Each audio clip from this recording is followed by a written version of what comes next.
dhammaan ardayda iyo cid walbo markaa ku xiran baa channelkayga waxaan idinku salaamayaa salaanteena qaaliga islaamka. Assalaamu calaykum waraxmatullaahi wabarakaatu. Salaanka bacdi maanta waxaan idin wadaa fariintaasoo ku socota si gaar ah dhammaantoodba bahweynta caafimaadka iyo si gaar ugu socota.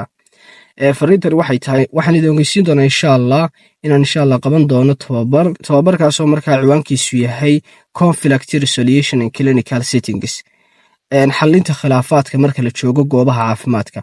Waynu ognahayo khilaafaad baa ka dhex dhaca inta badan adiga iyo markaa qofkii kula shaqaynayay. Khilaafaad baa ka dhex dhici kara adiga iyo markaa family memberkii. Khilaafaad baa markaa ka dhex dhici kara adiga iyo markaa bukahaagiba. oo inta badan bukaaga waxa dhici karta in dawadii kugu diido. Markaa bal waxaan isla eegi doonaa sidii balaad ku xalin lahayd iyo istiraatiijiyadii aad raaci lahayd aynu tababarkan insha Allah ku lafaguri doonaa. Tababarkan insha Allah wuxuu inoo qabsoomi doonaa berri oo Arbaca ah habeenkeeda waliba bacda taraawiix marka salaada taraawiixda laga soo baxo 9:10 meelaha adigu insha Allah waxaanu nagu qabsoomi doonaa hab Google Meeting ah sida sawirkan ka aragtaanba. Tababarkan wuxuu inoo socon doonaa 2 cisho oo habeenka Arbacada iyo habeenka Khamiista aynu markaa soo xiri doono insha Allah.